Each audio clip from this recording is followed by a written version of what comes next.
नए संकल्प लें फिर से, नए नारे गढ़ें फिर से।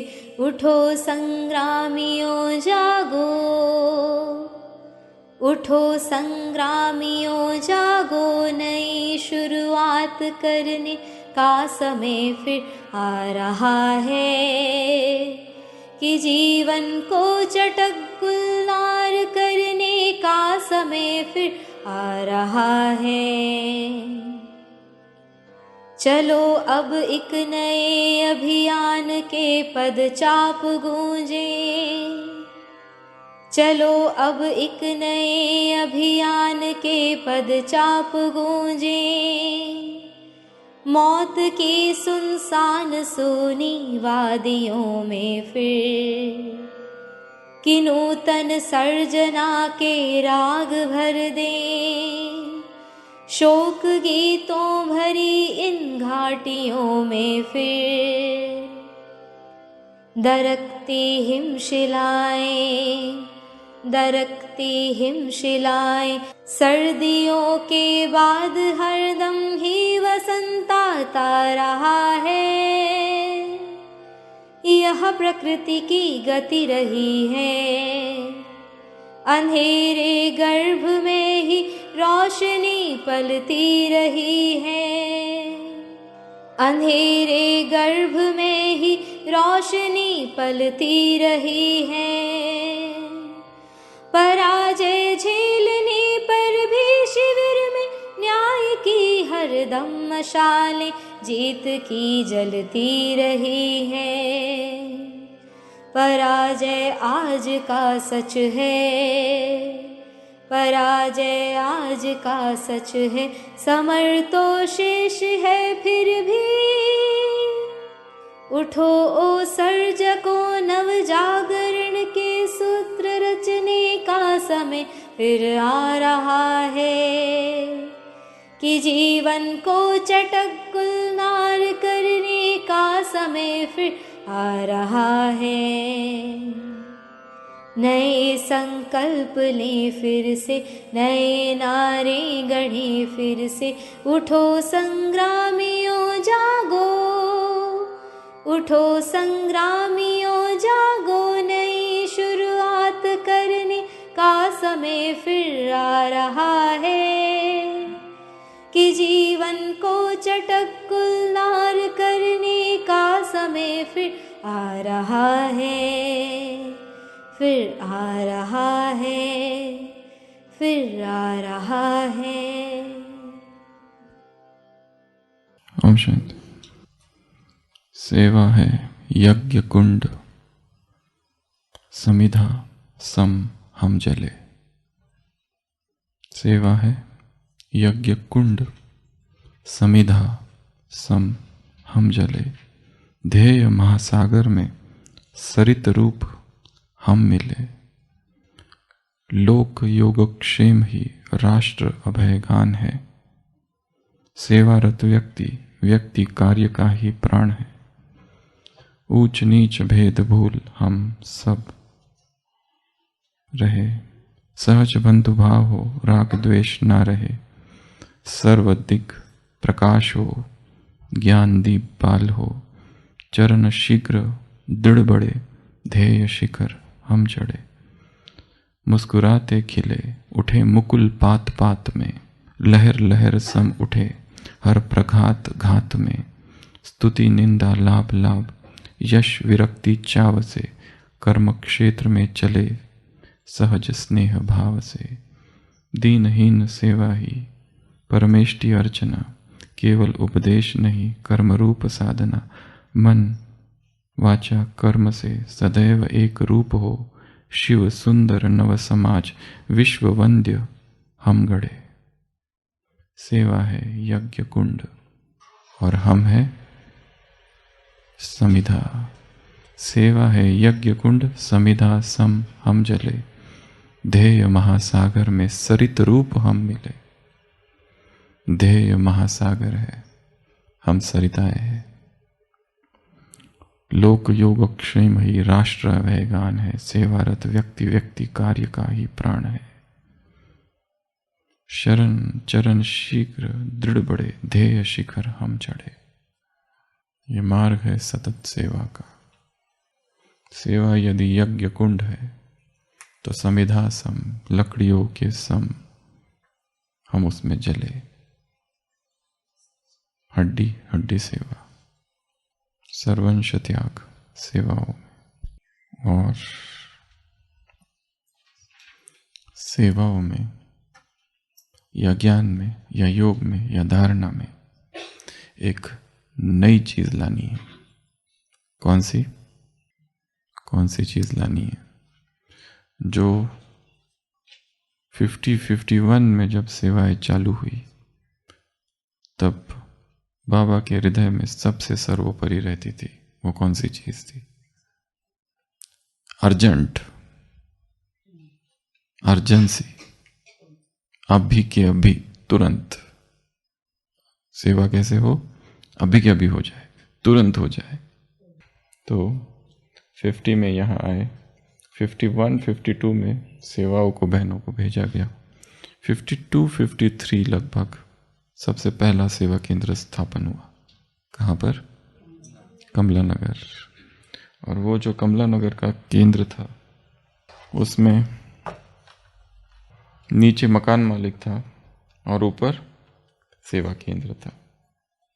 कंपाउंड में एक बड़ा सा गेट था और मधुबन से ब्रिज कोठी या फिर बाद में कोटा हाउस, ढोलपुर हाउस, जो भी, वहाँ से बाबा तार भेजते थे।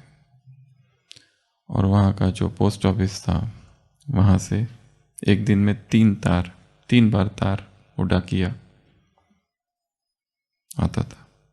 3 बार तार आती थी, पर उसको पहुंचाने का जो समय था वो रात को आता था। तो कभी कभी एक दिन में 1 तार, एक दिन में 2 तार, एक दिन में 3 तार, पर वो रात को ही आता था।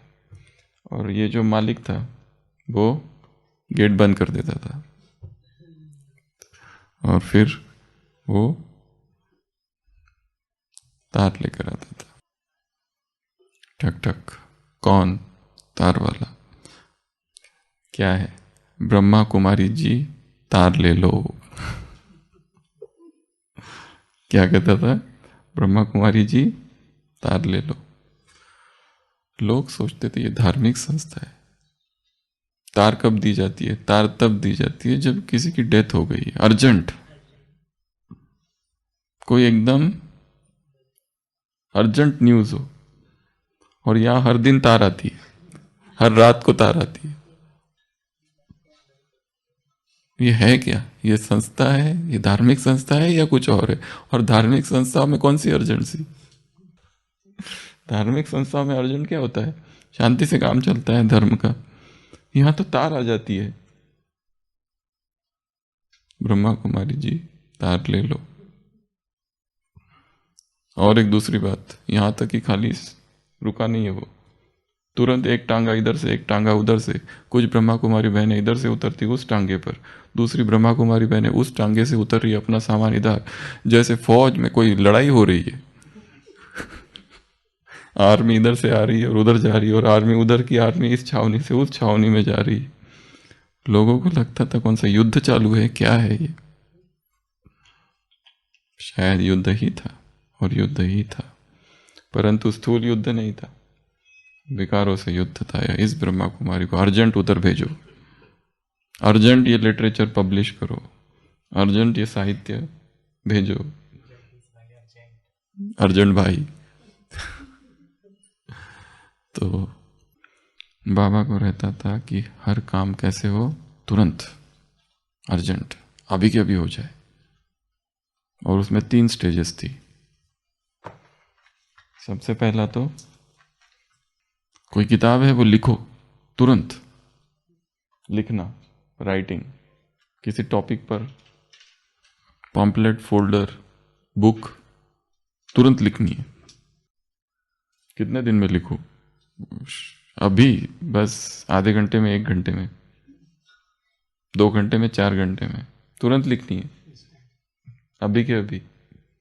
दूसरा काम था, लिख लिया, अब कहाँ जाओ? प्रिंटिंग प्रेस में, तो जगदीश भाई पहुंच जाते थे प्रिंटिंग प्रेस। वो कहते थे आपका काम अर्जेंट ही होगा। और वो कहते थे अर्जेंट कभी कभी होता है, रोज नहीं।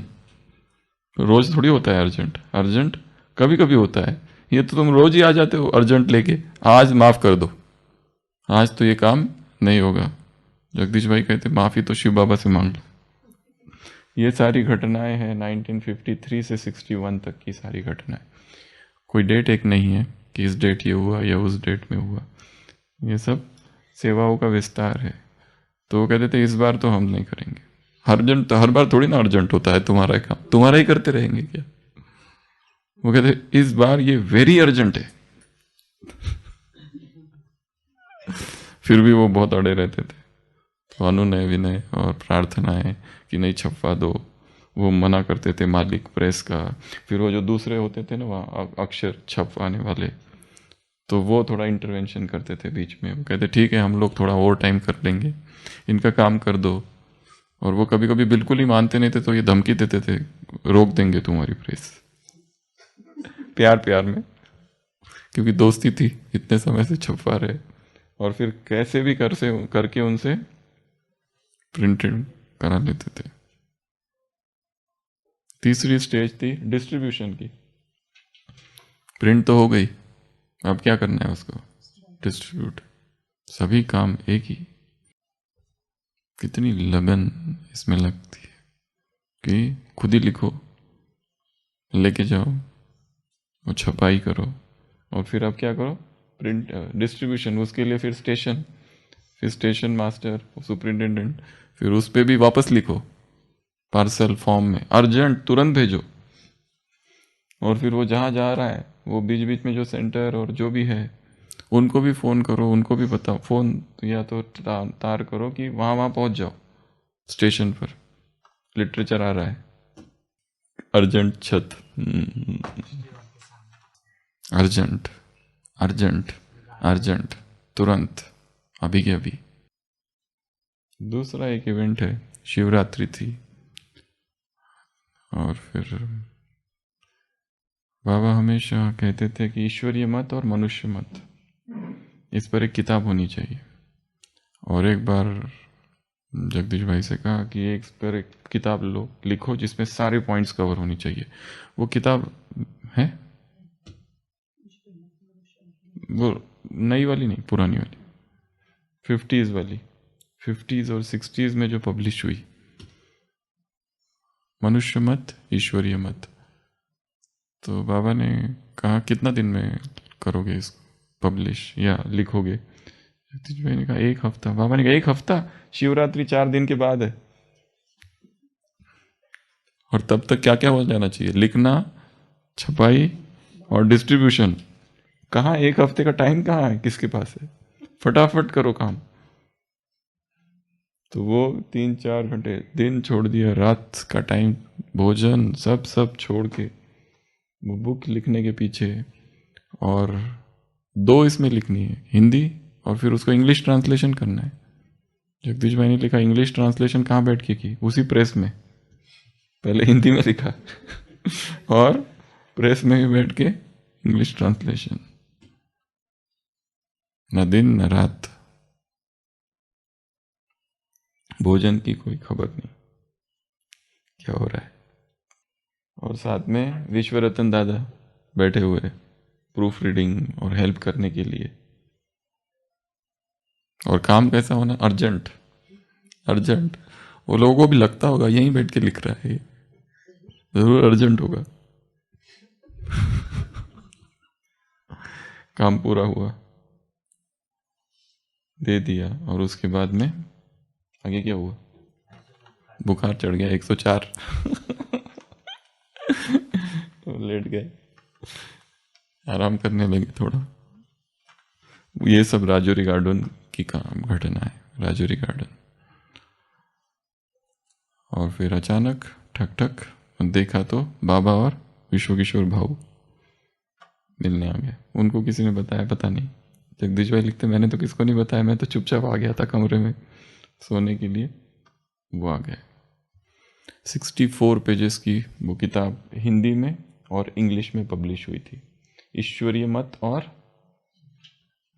मनुष्य मत, उसके सारे डिफरेंसेस। अभी भी एक किताब है वर्तमान में ये, पर उस समय की बुक है, जो ये भी कहा कि 1960 में एक बुक पब्लिश हुई थी रियल गीता, वो तो ओरिजिनल कॉपी है उस दिन जो दिखाई, बड़ी किताब है 200-250 पेजेस की रियल गीता। एक और बुक है ओरिजिनल, वो थोड़ी आगे पब्लिश हुई, पर ये सारे काम जो है ये कैसे काम है सब अर्जेंट। एक और बुक है वर्शंस ऑफ गॉड ऑलमाइटी करके, ये भी बहुत पुरानी बुक है, ब्लैक एंड वाइट,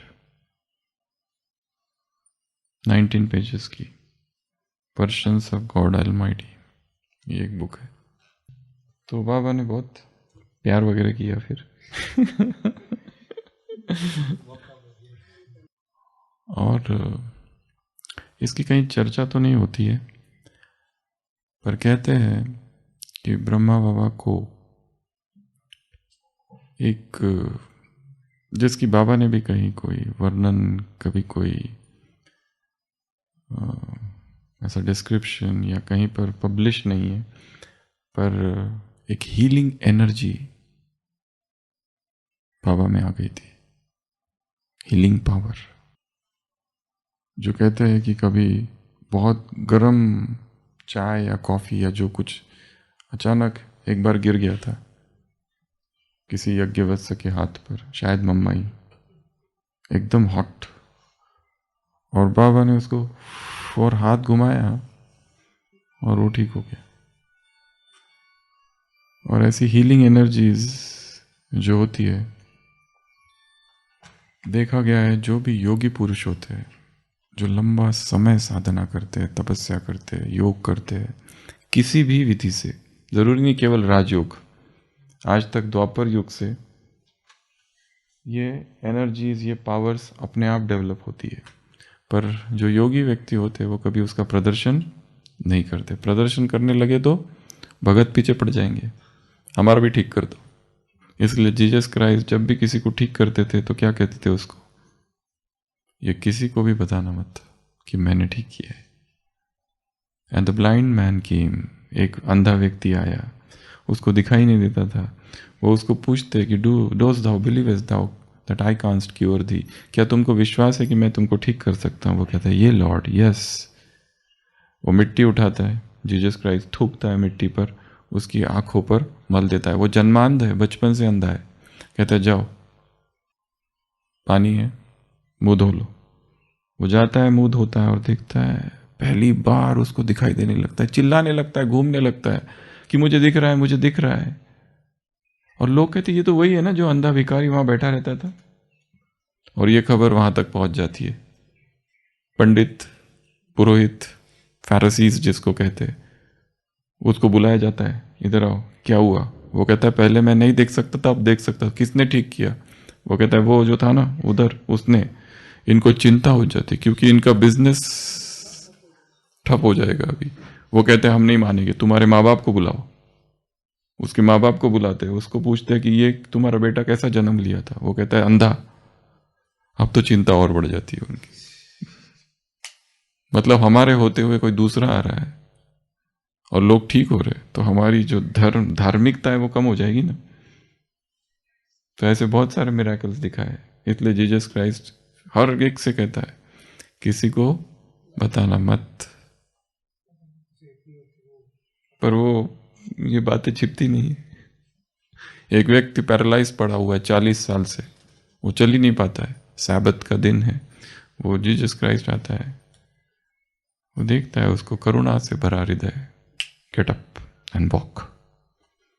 वो कहता है मैं, मुझे कह रहे हो? कहते हैं हाँ, गेट अप एंड वॉक। वो कभी चला ही नहीं है 40 साल से, ऐसे ऐसे वो हाथ पकड़ता है, उठ उठ उठ, चलना चालू, और झूमने लगता है, फिर कूद जा, खड़ा कर देता है। तो ये सारे इस तरह के चमत्कार, वो healing energies, healing powers develop होती है धीरे धीरे धीरे धीरे। जितनी ज़्यादा प्यूरिटी उतनी ज़्यादा हीलिंग एनर्जी। हीलिंग एनर्जी का संबंध किससे है? प्यूरिटी से, क्योंकि प्यूरिटी ही हीलिंग एनर्जी बन जाती है। प्यूरिटी सबसे बड़ी हीलिंग पावर है।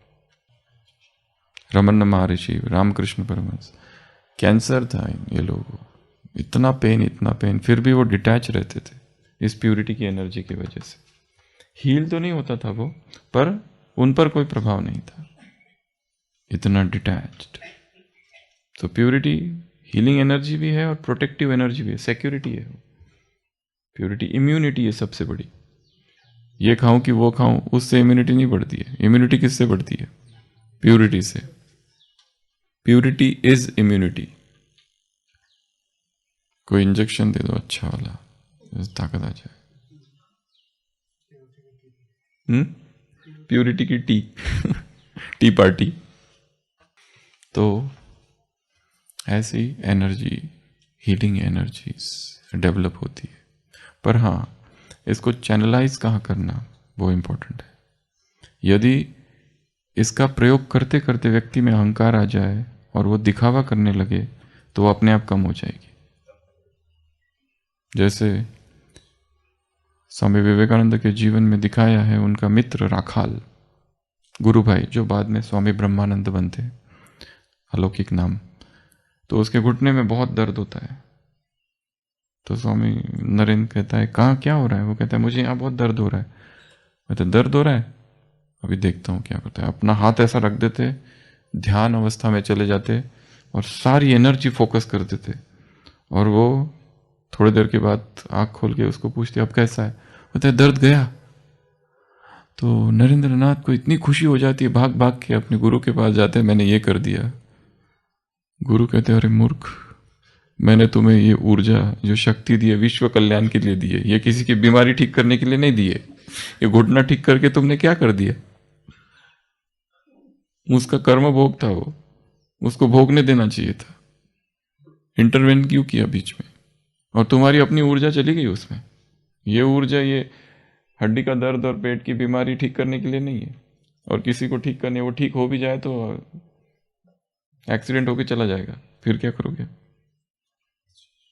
हमारी हमारी जो शक्ति है वो सूक्ष्म शक्ति है, और वो विश्व कल्याण के लिए यूज करनी है ये, क्योंकि प्यूरिटी में बहुत पावर है।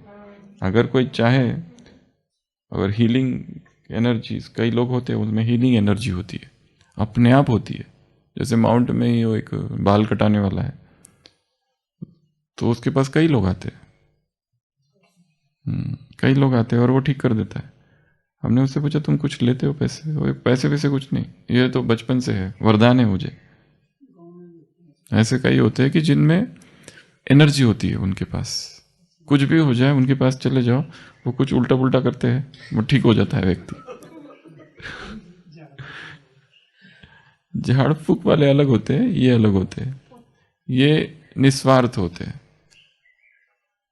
ये कभी उनका कोई प्रदर्शन नहीं, उनका कोई दुकान नहीं, कुछ नहीं, उनका अपना जॉब या कोई काम होगा वो अलग। ये ऐसे ही करते थे, ऐसे ही सेवा सेवा।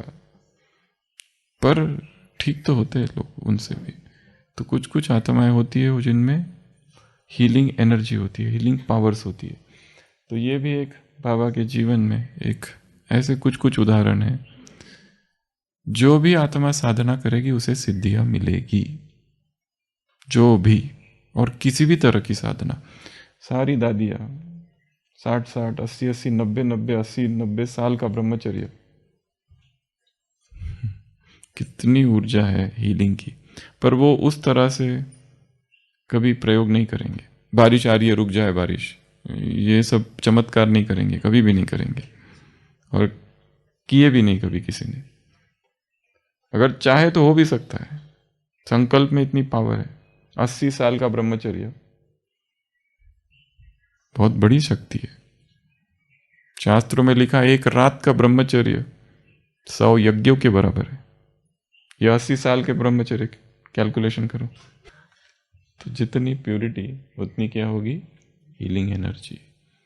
तो बाबा आए, जगदीश भाई लेटे हुए थे, 104 बुखार, बॉडी पेन, और बाबा ने जैसे स्पर्श किया, जैसे लगा कि बुखार गया। पर वही बात फिर कह रहे हैं कि अपनी इस प्योरिटी की ताकत को इस सब चीज़ों के लिए यूज़ नहीं करना है, पर हायर पर्पस के लिए रखनी है उसको। अर्जेंट मैन, अर्जेंट भाई। उसी तरह जब ये तीन लोग, दादी प्रकाशमणि, रतनमणि दादी और आनंद किशोर दादा, जापान से वापस पहुंचे, कहाँ पहुंचे? स्टीमर से। किस बंदरगाह में? मद्रास, चेन्नई, मद्रास बंदरगाह में पहुंचे तो जगदीश भाई ने बाबा को पूछा कि एक प्रेस कॉन्फ्रेंस अरेंज करनी चाहिए वहाँ पर उनके स्वागत में, यहाँ पर सेवा हो सकती है। ये बात है 1954, 56 में तो 55, क्योंकि गए कब थे? 55 में गए थे, और जब आए तब तक हेडक्वार्टर्स चेंज हो गया था, कोटा हाउस में चला गया था। तो ये उस समय की बात होगी कि ये लोग वापस जब पहुँचे, और उस समय यज्ञ में बेगरी पाठ चालू था। तो बाबा ने कहा बिल्कुल, ये तो बहुत अच्छी है, तुम वापस तुरंत आ जाओ यहाँ पर। और वहाँ पर बाबा ने उनको माउंट आबू बुला लिया और कहा कि ये प्रेस कॉन्फ्रेंस होनी चाहिए, तुम जाओ वहाँ पे। दादी जान की मुंबई में है, पहले उनको लो और दोनों फिर यहाँ पहुँचो। तो बाबा ने कहा पैंट वगैरह पहन के जाना। जगदीश भाई ने लिखा, मैंने पैंट तो कभी पहना नहीं, एक ही बार पहना था अपने बड़े भाई की शादी में, वो भी मजबूरी से। और मेरे पास इतने ही कपड़े हैं। तो बाबा ने कहा लंबी यात्रा है और इतने दिन रहना है, तो एक काम करो तुम, वो जो स्टॉक संभालने वाला भाई था, कपड़े पुराने, उनको बुलाया, जो कराची के पुराने कपड़े थे, उसमें से 2 पैंट निकाले वाइट, वो कहा ये पहन लो। तो उस भाई ने कहा ये पहन लो। जगदीश भाई ने पहन के देखा, वो तो बिल्कुल एंकल के भी ऊपर तक, यहीं तक आ रहे थे, टखने के बहुत ऊपर। फिर बाबा ने पूछा फिट तो है ना? तो अब ना थोड़ी ना कहेंगे, बाबा से कहा ठीक है फिट। फिर उन्होंने सोचा कि ये जो यहाँ तक पैंट आ रहा है ना, उसको नीचे जूते से बांध दूंगा ताकि वो ठीक ठाक लगे। तो वही लेके मुंबई, और मुंबई से फिर पहुंचे मद्रास। वो प्रेस कॉन्फ्रेंस, और वो दादी जानकी के कुछ लौकिक रिश्तेदार थे, उनके घर में रेसिडेंस था, और वो जो घर था वो सीएम का जो बंगला था उसके पास था। तो ये वहाँ पहुंचकर इन्होंने जो फ़ोन किए, वो जो सीएम का बंगला था उसके अंदर से ही फ़ोन किया, ऑफिस से। तो जो पत्रकार लोग थे उनको लगा कि सीएम के बंगले से फ़ोन आ रहा है क्योंकि नंबर तो वहीं का है, और उनको पता था ये यहाँ। और उन्होंने कहा ऐसे ऐसे प्रेस कॉन्फ्रेंस हो रही है, इसलिए बहुत सारे रिपोर्टर्स वहाँ आए, जर्नलिस्ट, उस प्रेस कॉन्फ्रेंस में। हाँ, कोई वीआईपी लोग हो गए, सीएम ऑफिस से फ़ोन आ रहा है, मतलब ऐसे तरह से तो होगा नहीं। तो इतने आए, और पर प्रेस कॉन्फ्रेंस रखी शाम को, और ये लोग पहुंचने वाले थे 10 या 11 बजे, पर ये लोग तो शाम तक भी नहीं आए, जबकि शायद वो स्टीमर लेट हो गया होगा, ये पहुंचे ही नहीं तब तक। तब तक क्या करना है, इसके लिए सब कुछ फिर लिखित वक्तव्य, जो उद्देश्य है प्रेस कॉन्फ्रेंस का, वो सारे डिस्ट्रीब्यूट किए, उसके वापस फोल्डर्स बनाए, और जितने लोग आए थे उनको बांट दिए। फिर बाद में शायद वो आए होंगे। और बहुत सारे जो न्यूज़पेपर्स थे, सिंध, हिंदू, हिंदुस्तान टाइम्स, वो सब में फिर वो अगले दिन सारा पब्लिश हुआ। हाँ, जगदीश भाई ने वो कंडक्ट किया फिर, क्योंकि ये लोग पहुंचे ही नहीं, ये लेट हो गए थे। स्टीमर मद्रास बंदरगाह, वहाँ से मुंबई गए, तो मुंबई में भी एक प्रेस कॉन्फ्रेंस की थी।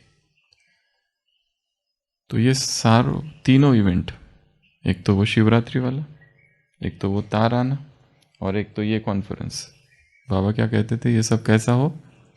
अर्जेंट, तुरंत हो, फटाफट हो काम, सब कुछ। और इसमें बाबा ने एक बात भी कही थी कि भोजन में जो खर्च होता है वो भी सेवा में लग जाए तो बहुत अच्छा। तो इतनी लगन, इतना उत्साह, इतनी उमंग, तुरंत हो सारे काम, अर्जेंट हो सारे काम, तार भेजी जाती थी। आज हम एक टॉपिक पर चर्चा करेंगे, how to create a sense of urgency. Urgency कैसे क्रिएट करें जीवन में, और क्यों क्रिएट करें, और कहाँ क्रिएट करें। सबसे पहला तो ज्ञान में अर्जेंसी। मुझे तुरंत समझना है सारा ज्ञान। एक होता है ना, समझ लेंगे धीरे धीरे, पर यहां पर बाबा जब भी कुछ देते थे एक डेडलाइन देते थे, इतने दिन के अंदर ये काम होना चाहिए।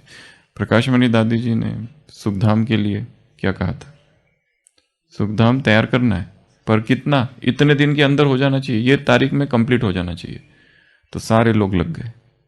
जब डेडलाइन मिल जाती है कि इस तारीख में मुझे कंप्लीट करना है,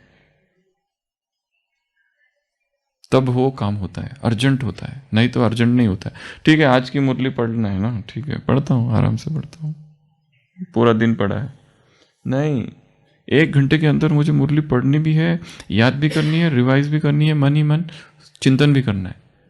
काम दे दिया मन को, डेडलाइन दे दी, और किसी को सुनाना भी है, नहीं भी सुनाना है, चलो एक इमेजिनरी ऑडियंस को सुनाओ, एक इमेजिनरी ऑडियंस।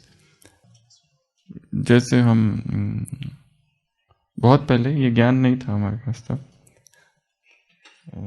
12th हो गया था, उसके बाद जैसे ये सारे धर्म का लिटरेचर हम पढ़ने लगे, 6 मास नागपुर में थे अपने भाई के पास, और एक मौन आ गया अचानक से, और वहीं पर वो वैराग और एक भाव उत्पन्न हुआ था, ये संसार का छोड़ना है।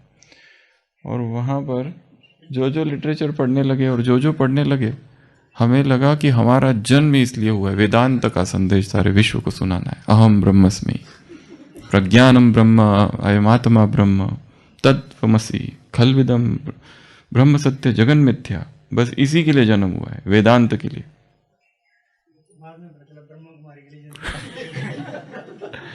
तो वो जो समय था, पूरा वो एक ही कमरा था, और पूरा दिन भर रात भर वो भाई का कमरा था। वो तो MBBS कर रहा था, कॉलेज जाता था और लाइब्रेरी जाता था, और हमारे पास सुबह भटकना और शाम को भटकना, 2 ही काम थे, और दिन भर में पढ़ना। तो उस समय जैसे एक दृश्य खड़े होते थे बहुत सारे, हमने देखा हजारों लाखों लोग हैं जिसको ये संदेश देना है वेदांत का, अर्जेंट टाइम बहुत कम है, फटाफट संदेश देना है, सबको बताना है तुम ये शरीर नहीं, तुम ब्रह्म हो। तो जरूरी नहीं किसी और को, हाँ वो जो पॉइंट आई ना, किसी और को सुनाने की जरूरत नहीं है, हम अपने लिए कर रहे हैं। हाँ। वेदांत की फिलॉसफी है, उसको कभी बाद में चर्चा करेंगे। तो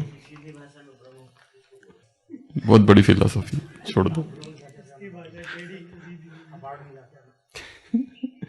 तो ज्ञान में अर्जेंसी क्रिएट करनी है, ज्ञान में अर्जेंसी।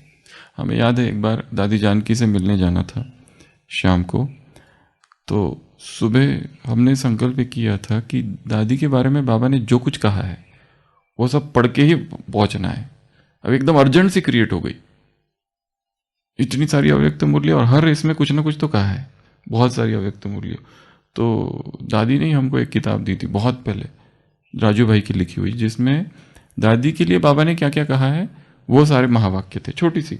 अब वो ढूंढे कहाँ पर, अब कहाँ थी इतना ढूंढा, इतना कहीं मिली नहीं, इधर ढूंढ रहे उधर ढूंढ रहे, और फिर ओपीडी का टाइम हो गया, निकल गए, सोचा टाइम चला गया, नहीं तो ओपीडी में बैठ के बीच बीच में थोड़ा कर सकते थे।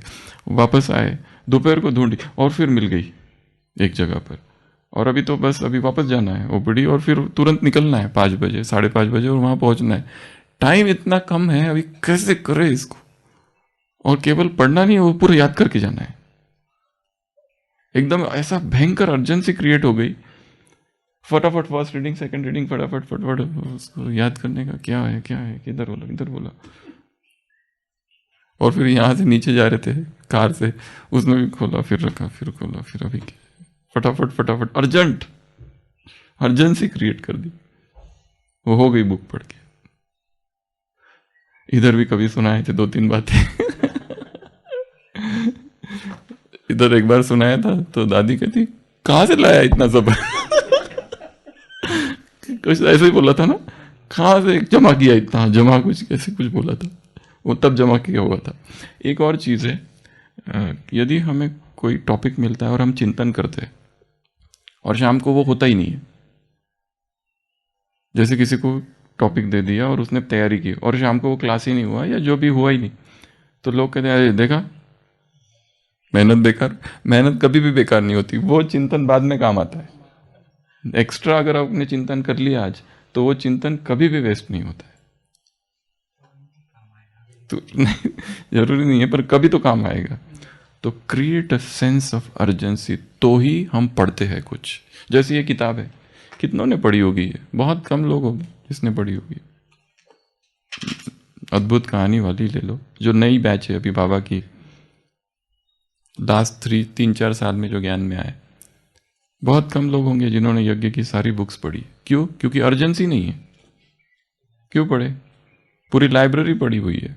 कितने लोग आते हैं लाइब्रेरी से किताब लेने? बहुत कम। अर्जेंसी नहीं है। जब तक अर्जेंसी क्रिएट नहीं होती है तब तक हम किसी भी चीज को नहीं पढ़ते। न्यूज की अर्जेंसी होती है, उधर क्या हो रहा है, उधर क्या हो रहा है। ज्ञान की अर्जेंसी क्रिएट करनी है। जैसे आज की मुरली ले लो, आज की मुरली अव्यक्तवाणी अभी चलने वाली है। समथिंग सम टाइम, ये 2 शब्दों को हटाओ, विदेशियों को बाबा ने कहा है। बिजी रहना गुड साइन है। तो आज की मुरली एक अर्जेंसी क्रिएट करना है कि 12 बजे से पहले मेरी पढ़ के हो जानी चाहिए, चिंतन होना चाहिए, कुछ मुख्य पॉइंट्स, और मुझे याद भी रखना है। एक दादियों की क्लास है जो हम सुन रहे थे, किसी दादी ने कहा मुरली पढ़ने से सुनने से रंग, एक बार पढ़ने से एक बार सुनने से रंग थोड़ी चढ़ता है, कई बार पढ़नी पड़ती है तब जाके रंग चढ़ता है, कई बार सुननी पड़ती है तब जाके रंग चढ़ता है। एक बार सुन लिया, हमारा अटेंडेंस हो गई, पॉइंट्स नोट कर ली डायरी में, कुछ भी नहीं, कुछ भी नहीं होता है इससे। ये तो एवोपरेट हो जाता है ज्ञान, पारे मिसल है। कई कई बार पढ़ के फिर थोड़ा थोड़ा समझ में आता है उसका। 10-10 बार पढ़ो तो थोड़ा समझ में आता है, थोड़ा। और हम तो खुश नहीं, हमारा काम पूरा हो गया, बोझ हल्का हो गया। आज की अटेंडेंस लग गई, मुरली भी सुन ली, सेवा भी कर ली, सब कुछ अच्छा हो गया, हम आज्ञाकारी में आ गए। और वो मुरली पढ़ी, 1-2 पॉइंट भी सुना देंगे उसको, बोलती बंद हमने वाले की। तो अर्जेंसी, एक अर्जेंसी है ज्ञान में अर्जेंसी क्रिएट करना। दूसरा है योग में अर्जेंसी क्रिएट करना है। अर्जेंट, पाप बहुत ज्यादा है अर्जेंट योग चाहिए, अर्जेंट योग। और वो ज्ञानी बनने के बाद हुए पाप है, ये नहीं भूलो। तो योग भी कैसे? अर्जेंट। उस दिन हमने देखा धीरे धीरे धीरे धीरे, आज है अर्जेंट, धीरे धीरे नहीं, तुरंत, अभी के अभी, ताबड़तोड़, as early as possible, ASAP, as soon as possible, ASAP होना है, तुरंत। तो योग भी कैसा? अर्जेंट। उसके बाद में धारणा है, प्यूरिटी आज ही, पूरी की पूरी जितनी प्यूरिटी आज ही धारण कर ली। ये आज का अंतिम दिन है, इसके बाद टाइम ही नहीं है प्यूरिटी धारण करने का। पूरी प्यूरिटी, सारा ब्रह्मचर्य आज के ही दिन। पूरी एक बुक ले लो ब्रह्मचर्य की और पूरी आज ही आज पढ़नी है, कंप्लीट। एक रीडिंग तो होनी चाहिए। जैसे एग्जाम होती है ना, उसमें क्या करते हैं लोग, फर्स्ट रीडिंग होती है, फिर सेकंड रीडिंग होती है, फिर थर्ड रीडिंग होती है। एग्जाम में फर्स्ट रीडिंग तो होनी चाहिए एक बार, ताकि उसमें जब एग्जाम के पहले ही दिन पूरा ऐसा कोरा बुक देखो तो चक्कर खा के गिरता है व्यक्ति। उसको थोड़ा अंडरलाइन दिखना चाहिए, मतलब मैंने पढ़ा तो है, कम से कम ये अंडरलाइन है ना, मतलब ये मेरा ही किया हुआ है, थोड़ा शांति मिलती है। भले पता नहीं क्या है, पर अंडरलाइन किया हुआ है मतलब पढ़ा है। एकदम ही कोरी बुक दिखा दो तो मुश्किल हो जाती है एग्जाम से पहले। तो योग धारणा में। और चौथा सेवा में। सेवा अभी के अभी करनी है, आज के आज ही करनी है, कल तक नहीं रुकेंगे, भरोसा नहीं है किसी का भी, अर्जेंट। अब दूसरी चीज कैसे क्रिएट करे, ये था किन बातों में क्रिएट करे। दूसरा प्रश्न है कैसे क्रिएट करे। तो सबसे पहले डेडलाइन सेट करो, ये डेट तक मुझे ये करना है, शाम को 6 बजे तक या 5 बजे तक या इतने दिनों में। अगर कोई बड़ी चीज़ है तो जैसे पूरी बुक खत्म करनी है, ये तो पढ़ना हो गया, ये और कुछ लिखना है आर्टिकल, मुझे आज शाम तक ये आर्टिकल मेरा लिख के हो जाना चाहिए। जैसे आज की मुरली है, मुझे आज की मुरली पर एक लेख लिखना है जो कल सुबह के न्यूज़पेपर में पब्लिश होने वाला है, अर्जेंट।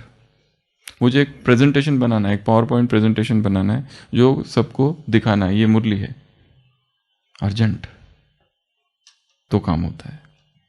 तो सबसे पहला काम क्या करेंगे, एक डेडलाइन अर्थात एक टाइम, कि इतने निर्धारित समय, स्टिपुलेटेड टाइम कहते हैं।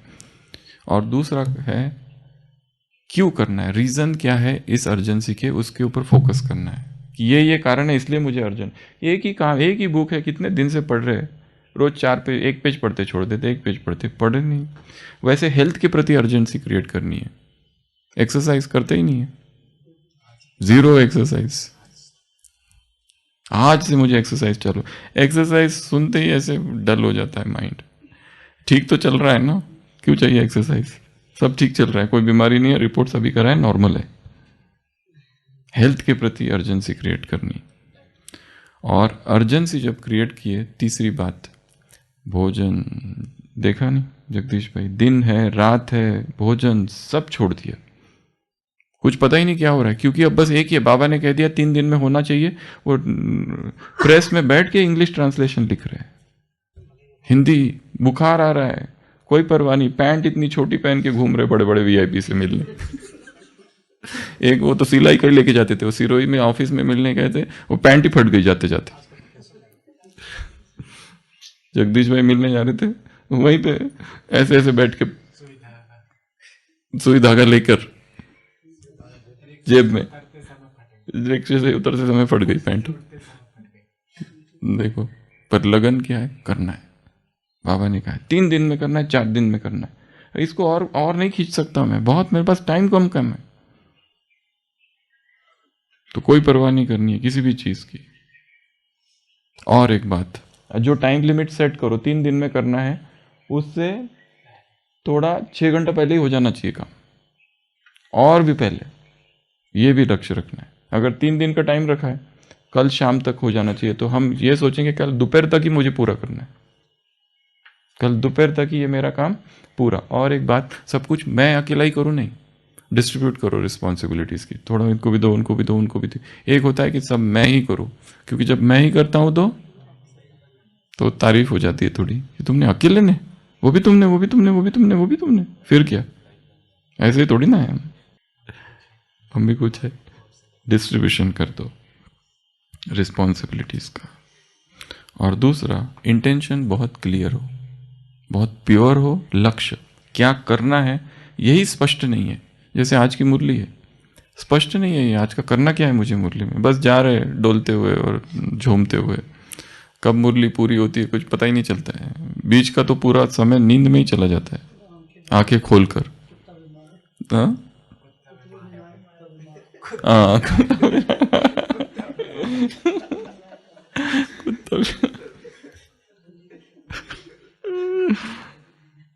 तो ये अर्जेंसी क्रिएट हो, और सेवा में सब ये जो कहा ना, जो संघर्ष होता है 2 व्यक्तियों के, वो भी अहंकार से ही होता है। ये रहा कि मुझे बाबा का कार्य मेरे द्वारा, बाबा ने मुझे चुना है इसके लिए,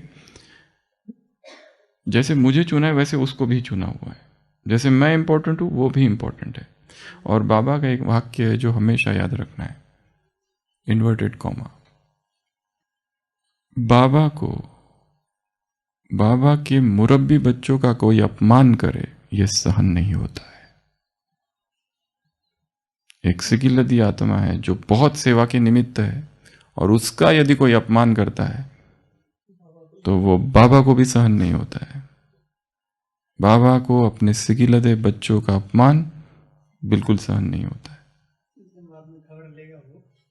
इसलिए जो भी विशिष्ट आत्माएं और जो सेवाओं के निमित्त है, बड़ी बड़ी सेवाओं के, हमारे द्वारा उनके प्रति ग्लानि के शब्द यदि निकल रहे हैं तो भगवान ऊपर बैठा है, मेरे सिकिलदे बच्चों के का अपमान मैं सहन नहीं कर सकता, मुरब्बी बच्चों का अपमान। तो ये सब बातें हैं अर्जेंसी क्रिएट करनी है सेवाओं में। एक लास्ट बात, एक गुरु है, उसके 2 शिष्य है, एक ये पैर दबा रहा है, एक ये पैर दबा रहा है, दोनों ने सेवा डिस्ट्रीब्यूट कर दी। एक ये पैर दबा रहा है, एक वो पैर दबा रहा है। फिर गुरु ने बीच में करवट ली, वो कहता है एक शिष्य दूसरे शिष्य अपना पैर नीचे ले, तुमने मेरे ये मेरा पैर है, ये तुम्हारा पैर, ठीक है, ये इसको दबा रहा है। तो गुरु ने करवट ली, वो कहते हैं अपना पैर नीचे कर। वो कहते मैं क्यों करूं, तुम अपना पैर, तुम देखो अपना पैर, बस लड़ाई चालू। और डंडे लेके आ जाते हैं। फिर वो कहते हैं मेरे पैर को कुछ नहीं होना चाहिए। ऐसे कैसे, देखता हूं मैं तेरे पैर को, मेरे पैर को भी। वो इस पैर को मारता है डंडे से, इस पैर को ये मारता है डंडे से। गुरु चिल्लाने लगता है ये हो क्या रहा है, ये कहता है ये मेरा सेवा, ये मेरा।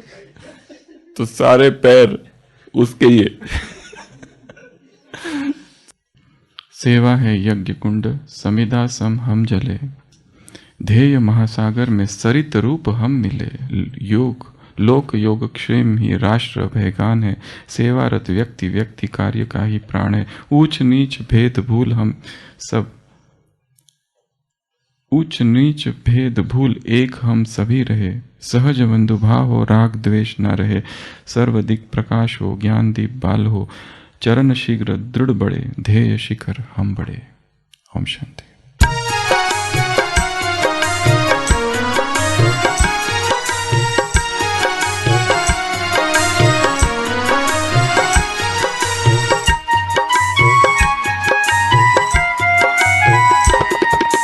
सेवा है यज्ञ कुंड, समिधा सम हम जले। सेवा है यज्ञ कुंड, समिधा सम हम जले। ध्येय महासागर में सरित रूप हम मिले। ध्येय महासागर में सरित रूप हम मिले। सरित रूप हम मिले। सरित रूप हम मिले। लोक योग क्षेम ही राष्ट्र अभय गान है। लोक योग क्षेम ही राष्ट्र अभय गान है। सेवारत व्यक्ति व्यक्ति कार्य का ही प्राण है। सेवारत व्यक्ति व्यक्ति कार्य का ही प्राण है। सेवा है यज्ञ कुंड, समिधा सम हम जले। सेवा है यज्ञ कुंड, समिधा सम हम जले।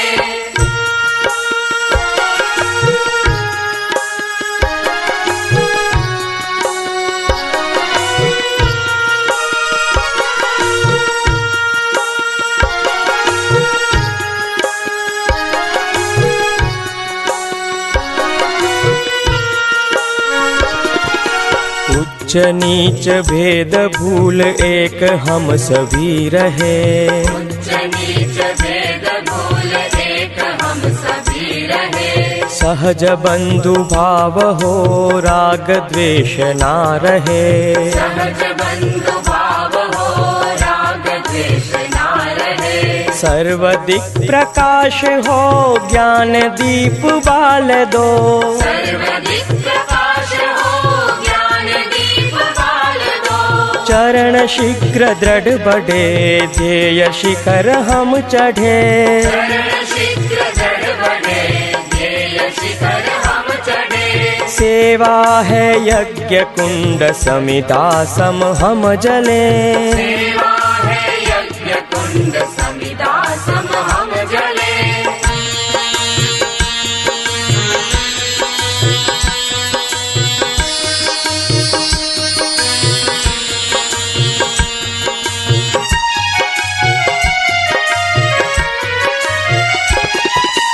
मुस्कुराते खिल उठे मुकुल पात पात में। मुस्कुराते खिल उठे मुकुल पात पात में। लहर लहर सम उठे हर प्रघात घात में। लहर लहर सम उठे हर प्रघात घात में। स्तुति निंदा लाभ लोभ यश विरक्ति चाव से।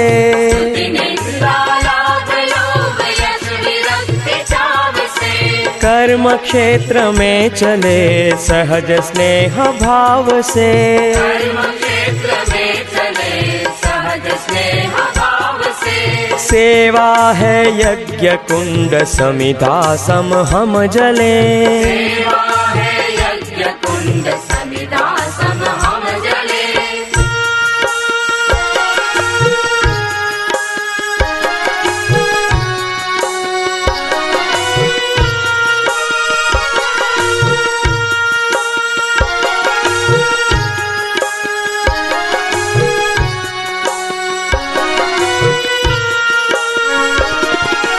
दीनहीन सेवा ही परमेष्टि अर्चना।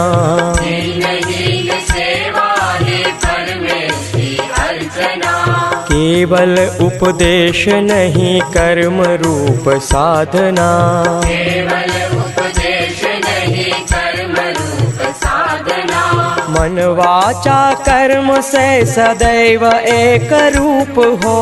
मन वाचा कर्म से सदैव एक रूप हो। शिव सुंदर नव समाज विश्व वंद्य हम गढ़े। शिव सुंदर नव समाज विश्व वंद्य हम गढ़े। सेवा है यज्ञ कुंड समिधा सम हम जले। सेवा है यज्ञ कुंड समिधा सम हम जले। ध्येय महासागर में सरित रूप हम मिले। ध्येय महासागर में सरित रूप हम मिले। सरित रूप हम मिले। सरित रूप हम मिले। लोक योग क्षेम ही राष्ट्र अभय गान है। लोक योग क्षेम ही राष्ट्र अभय गान है। सेवारत व्यक्ति व्यक्ति कार्य का ही प्राण है। सेवारत व्यक्ति व्यक्ति कार्य का ही प्राण है। सेवा है यज्ञ कुंड समिधा सम हम जले। सेवा है यज्ञ कुंड समिधा